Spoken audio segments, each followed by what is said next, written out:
Baruch Hashem, this is Mark Lichten Walter coming to you live with another episode of Fundamentally Mormon. We are going to be continuing reading As It Is Translated Correctly by Ogden Kraut, and we are in chapter 3. Let's see here, translating and revising scripture. So, anybody can call in with any questions or comments after the reading, or to listen online, like my wife is listening as she's driving today. The guest call-in number is 917-889-8827. That's 917-889-8827. Hello, Kim. Are you there? Hi. Yeah. Okay. I'll just read, and then since it's just text, pretty much, that's history and all that, so I'll just start with the reading, and then if you have anything to say, you can just say it. Anybody who does want to find these radio shows can find them at Zion's Redemption Bookstore on Facebook. It's a page on Facebook that I've created where I put the text down for each show, and I also post some of my old shows from the Kingdom of God or Nothing, which you can find on iTunes, and also at blogtalkradio.com/the Kingdom of God or Nothing. Chapter 3, Translating and Revising Scriptures of As It Is Translated Correctly. Oh, also before we begin, in case you haven't heard me 1,000 times before, well, I guess new listeners may not have, but you can read these texts or these books for free online at ogdenkraut.com. That's ODGENKRAUT.com. Scroll down on the main page to read Ogden's books, and then click on that link, and it is the first book, and I'll get your page number here in a minute. I think we're on page 21, but I can't remember. Anyway, I'm going to read it. As soon as I get to a page number, I'll let you know. Alright. Too often overzealous and misinformed preachers of today profess to have a Bible without error. However, any honest Christian scholar would admit mistakes and inaccuracies in all Bible translations. Perhaps the erudite scholar of the Bible history said it best when they declared, quote, "The need for the New Testament textual criticism results from a combination of three factors. Number one, the originals, probably written on papyrus scrolls, have all perished." It's because papyrus actually disintegrates after a couple hundred years, I think it is. Number two, for over 1,400 years, the New Testament was copied by hand, and the copyists, scribes, made every conceivable error, as well as at time intentionally altering, probably with the idea of correcting the text. So the Gutenberg press wasn't invented until the late 1300s, I believe.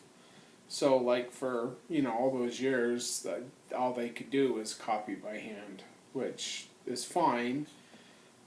Well, it's fine if you're a Hebrew, and you're writing in Hebrew, because apparently they counted their letters, and if they were off, they'd have to go and find where the error was, and if there was an error, they'd just throw away what they were recording it on and start over again, but that's not how the Christians did it. So such errors and alterations survived in various ways, with a basic tendency to accumulate. Scribes seldom left anything out, lest they omit something inspired. So basically, if a former scribe wrote a note on the side, a later scribe would add it into the text. There are now extant, in whole or in part, 5,338 Greek Masoretic texts, as well as hundreds of copies of ancient translations, counting over 8,000 copies in the Latin Vulgate, plus the evidences from citation of the New Testament in writings of the early church fathers. Moreover, there are no two of these texts anywhere in existence are exactly alike. End quote. Biblical Criticisms by Harris, Walk, Guthrie, and Fee. I guess that's the name. Page 128. This is not the overwhelming evidence as to the accuracy and harmony of the Bible, which our modern divines proclaim, but rather the understanding of scholarly and qualified textual critics. The translators themselves are responsible for most of the errors in the Bible, so we must look to where and how they came about. There is a definite need for textual critics and for the exposure of errors that they find. Page 21 of as it is translated correctly. The principal errors in translation can be classified into three main categories. Number 1, changes in words, numbers, and dates. Number 2, inconsistencies within the history. And number 3, contradictions in its teachings. Summarized in this chapter are 41 of the main problems encountered in making a correct translation of the Bible from ancient manuscripts.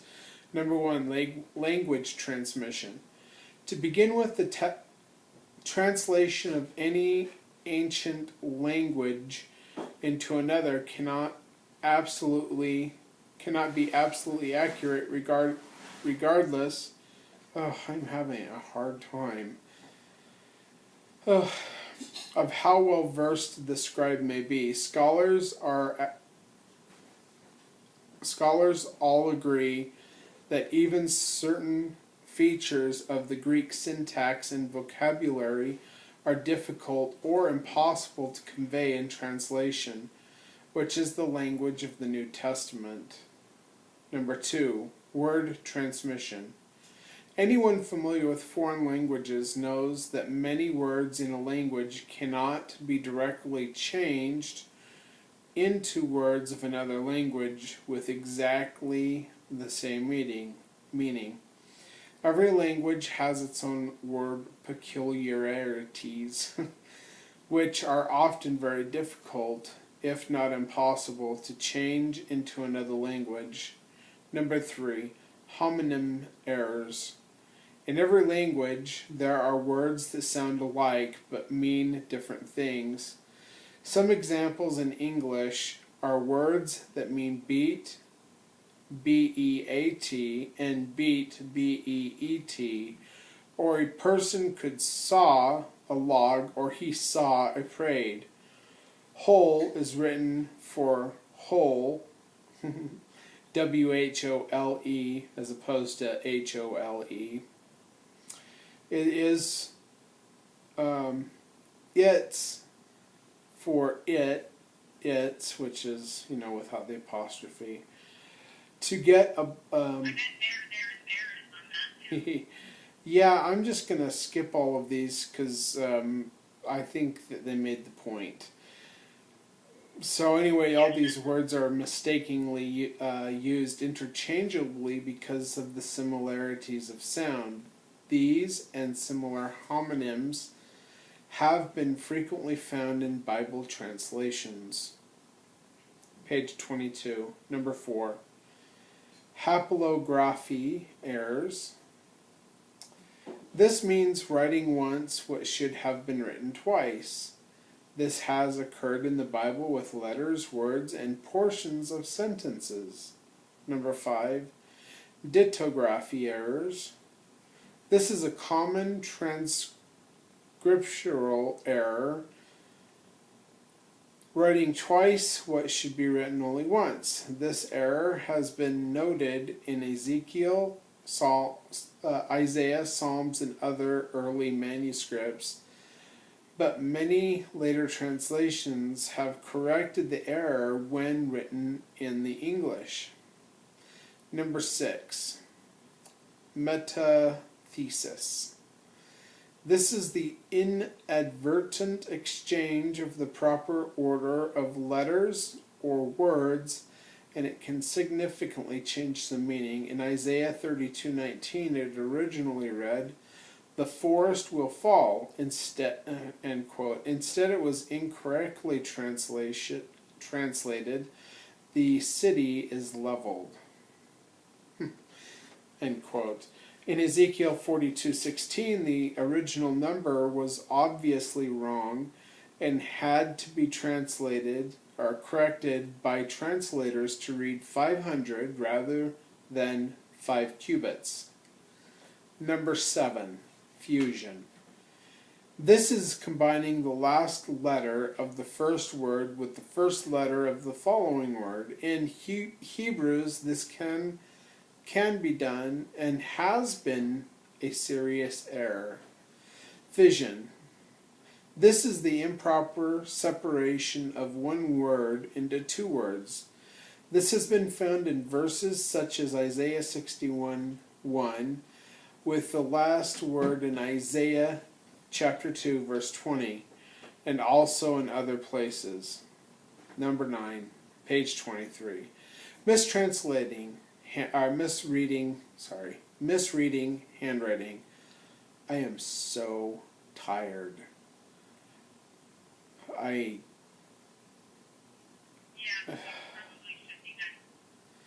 can't. I have to do the radio show.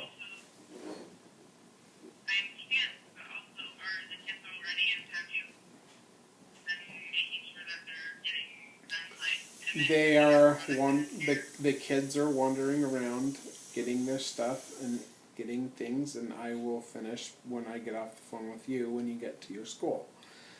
So as soon as you get to your school, I will walk around and make sure the kids have all of their things, and they will be fine. Okay. Well, stop driving so fast.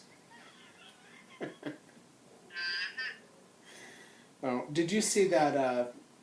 I'm not getting off topic. I'm sorry. I'm going to continue reading. In nearly all languages, there are several letters which are similar in appearance and are easily mistaken. Anciently, this was a problem because of poor writing materials and variations of handwriting. Age of manuscripts would mar or obliterate important letters or words, making it difficult to know what was written. That's one thing that I hate about the Dead Sea Scrolls. There's so many portions of it that have holes or they're worn out and you can't read it.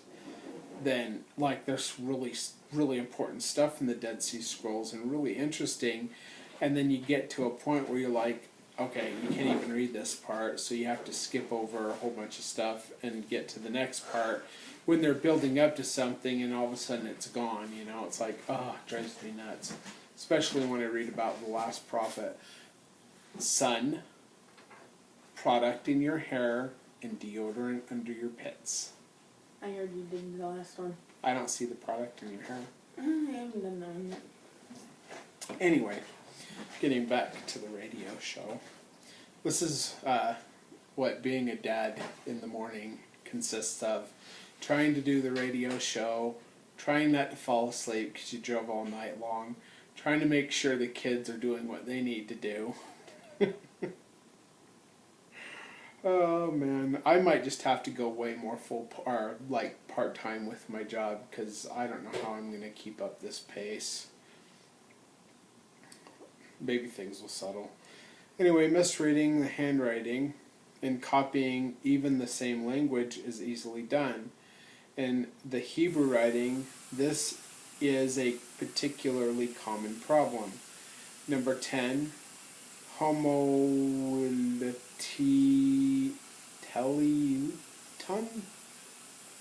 That's an interesting word. This Greek word means having the same ending. Oh, hey, isn't that great? Why don't they just say having the same ending instead of making it into a Greek word? Anyway, sometimes the loss of text can result when the eye of the copyist passes over all the words preceding a final phrase, which may be identical with one which closes the sentence preceding it and following after it. These have been found in Isaiah, Psalms, and elsewhere. Oh, there's another Greek word that I don't want to read. Homoiokatan. Does this sound right, Kim? Let me see. No, Emmett. You cannot see the word. It's Greek to me. This means that which has a similar meaning. Oh, that's nice. Why don't they just say that? Are you leaving now, Emmett? No, I was getting my hair done. Okay, go put the stuff in your hair and brush your teeth. This too involves losses of intervening words as the eye of the scribe jumps from one beginning to another. This is often a situation which has caused the loss of a substantial number of words in the translation. Number 12, omission of words. This is an occasional loss of a word because it was accidentally missed or because it was unreadable and purposely left blank. Such an example was Samuel. 1 Samuel. Okay. 1 Samuel. Yeah. 1 Samuel 13 verse 1, which in the MSS, Masoretic, I think, said Saul was blank years old when he began to reign. This was filled in by scholars who used clues and calculations to provide the omitted information, whether correct or incorrect. In some instances, this is impossible to do accurately. So we don't actually know how old Samuel was. That's interesting. I just wanted to say that's also another one of those words, rain and rain. Oh, yeah. Number 13, dead language words. Some Hebrew words are not known in today's language, even to Jewish scholars. For instance, the creature mentioned in Deuteronomy 14:5 and 6, which I think is Leviathan, if I remember right, and the disease in Deuteronomy 28:22, or the names of the stones in Exodus 28 are all part of a lost or dead language. Number 14, absence of vowels. The vowels and consonants of Hebrew were not in the language of the Bible. Thus, it is easy to understand how a word could have been interpreted differently. That's actually relevant. They didn't invent vowel markers until after the destruction of the Second Temple, and the only reason they did that was because they knew they were being dispersed among the nations, and they didn't want to lose the understanding. But there are things, even in the Tanakh, that were still mistranslated. So you can have three consonants in the Hebrew language, and it could mean different things. Like the word for Isha, I can't remember how to spell that in Hebrew, but like if you have the same three letters that mean fire or woman. And in Ezekiel 36 or 37 or 38, it talks about the fire within the lead jar. Well, they've also translated that as the evil woman in the lead jar, and it's like, no, I can understand fire because of nuclear fire, but anyway, so like basically just take out all the vowels of your English words, and then sometimes you're going to have like the same consonants, but you don't have the vowels. Well, it's a big pain, but the Hebrew language didn't actually add vowels until after the Second Temple was destroyed, and it was done by the Nazarites, or not the Nazarites, the Nazarene. So like with the Tetragrammaton, you've got 4 letters, and everybody, in original Hebrew. And actually, it's not even original Hebrew, it's the Babylonian Hebrew. So you'll have vowel markers to help you to learn how to, or to tell you how to pronounce the name of God, or the Tetragrammaton. Somebody posted a thing showing it to me. I know. Anyway, so they put little ticks and things underneath or up above it or beside it to help you to know how to pronounce the consonant. But it's interesting because in Hebrew there's actually some letters in Hebrew that were used as vowels in ancient Hebrew, but I'm not really familiar with. I've listened to scholars talk about it, but I don't know very much about Well, that. I have work and I have time, so sorry. I've been sitting here, but I'm without cell phone. Okay. Well, you can. My wife has to go, so she can listen to this later, and I'll finish. I'll find a place to stop here with reading. But love you, Kim. And call me when you get off of work. Even if I'm sleeping.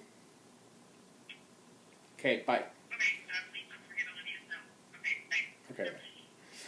All right. So if there were no vowel markers to indicate the sound, we should have to be taught like the Jews, which word the writer intended. Actually, so an older Jewish person back in the old days would teach the younger rabbis and teachers how to pronounce each word and what this word meant and what that word meant, because the vowel markers weren't invented until later. So they had to learn. The learning of the Jews was actually they had to be taught how to read their text and what each word meant, even though, like with us, if I learn how to read English, I don't have to have somebody tell me how to read it unless I find a Greek word, whatever, like we were dealing with just a minute ago. But in Hebrew, since it was mostly consonants, whatever, they had to have somebody tell them, okay, this word means this, because like you can have 3 letters that are all the same, but they all mean different things because of the context and because of the fact that they didn't have vowel markers. Anyway, here, for example, the 2 Hebrew words in Deuteronomy, BZR and PSGH, Pisgah, which our Hebrew Bible reads as Bezor and Pisgah. I was right.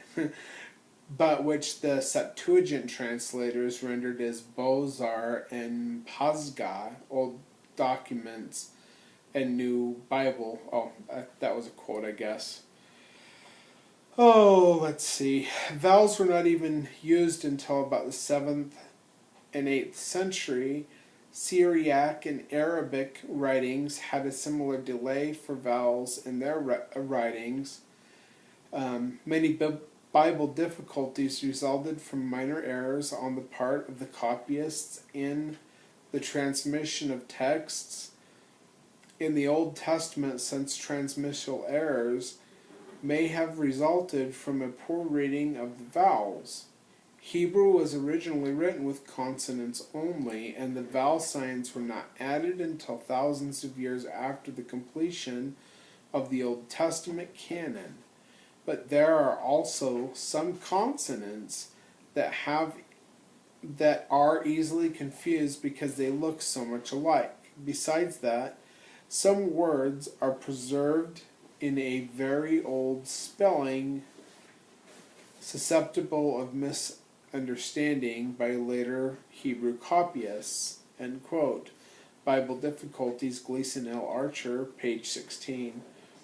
Number 15, continuous letters. Another cause of errors in translating ancient texts was the dividing of words that have been written that had been originally all run together in a continuous line. For example, come see a man which told me all things whatsoever I did, and that's all in one word, right? Because they didn't put spaces in it.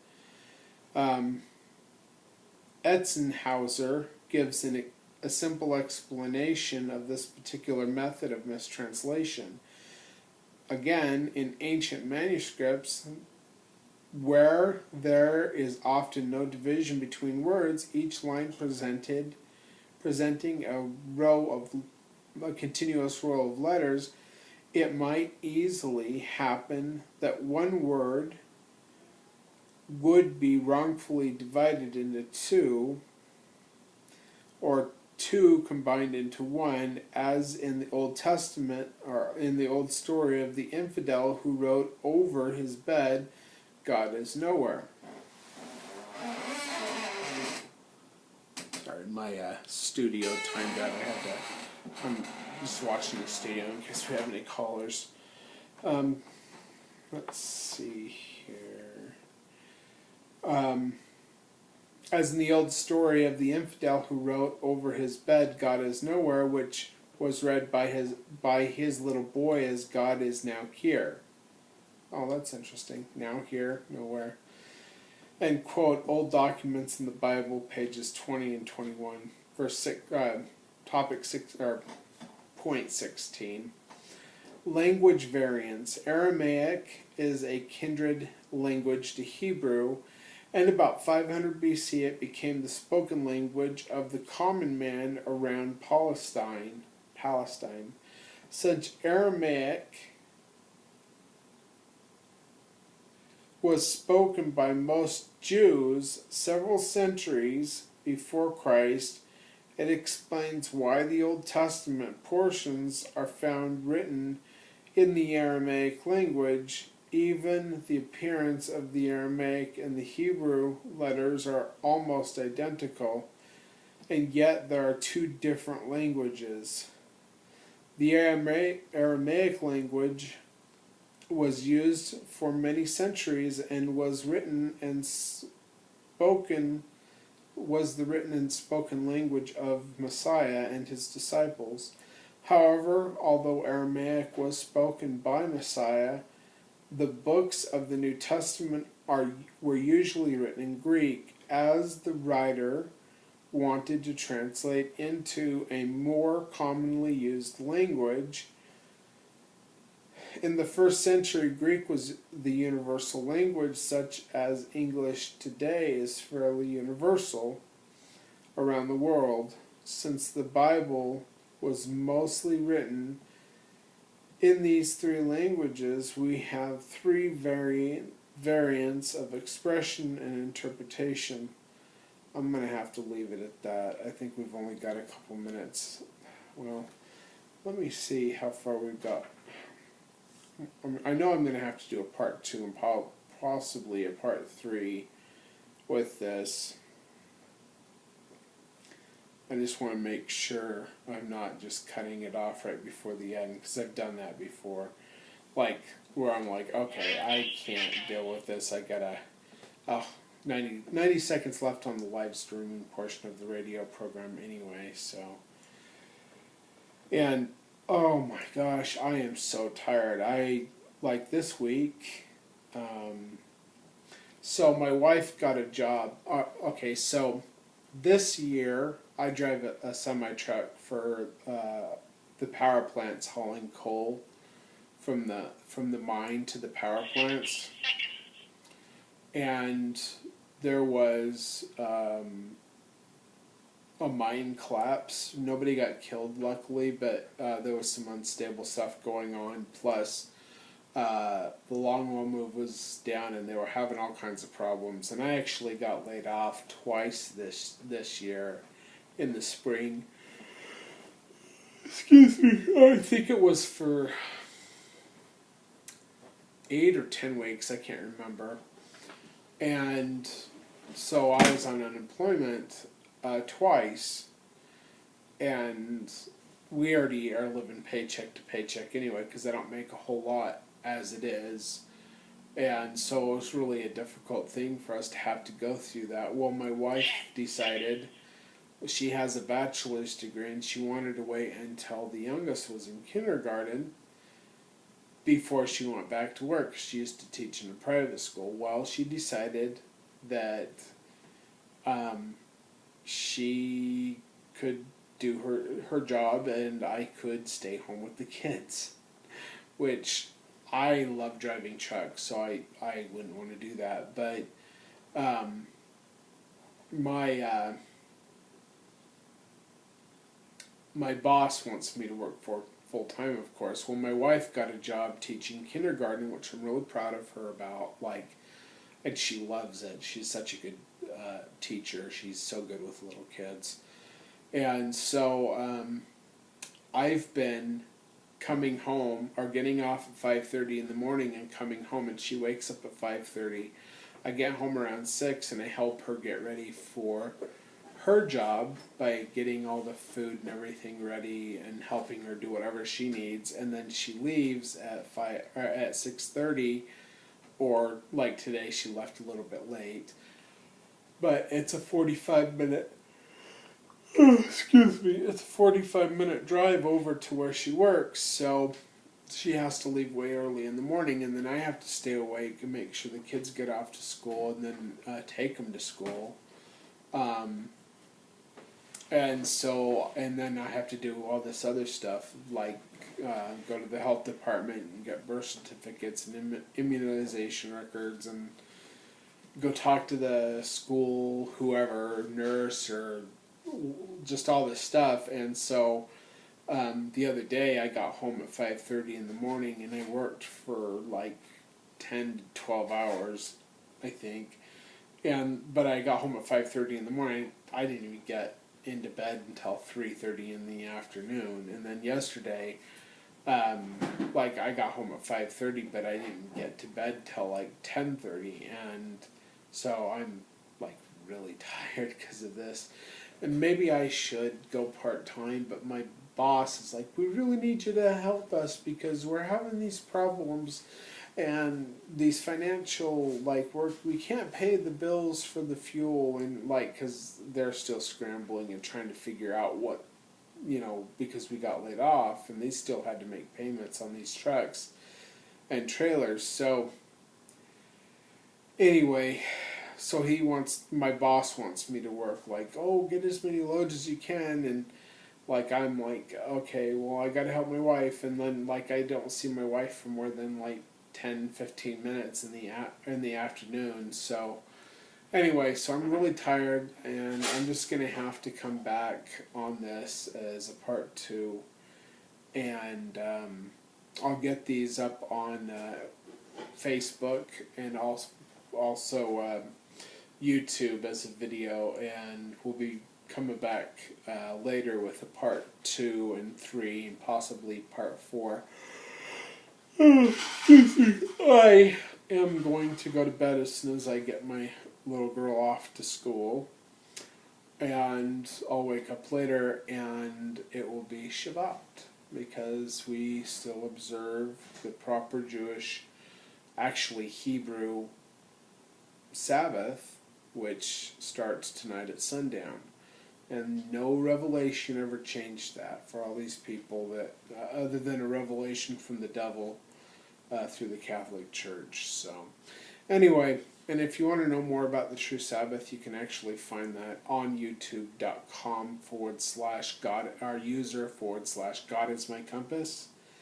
And I've put teachings on my wall, and you can scroll down to the True Sabbath, which is 3 videos that are on a playlist that I created, that I did, which are 3 hours and 33 minutes long. So I go through a lot of stuff there. Anyway, I gotta go because I am gonna fall asleep. And thank you for watching this video, and thank you for listening to the podcast Fundamentally Mormon by Mark Wickman Walter, who I am. So anyway, I'm going to leave it at that. Thank you for watching. Take care, everyone.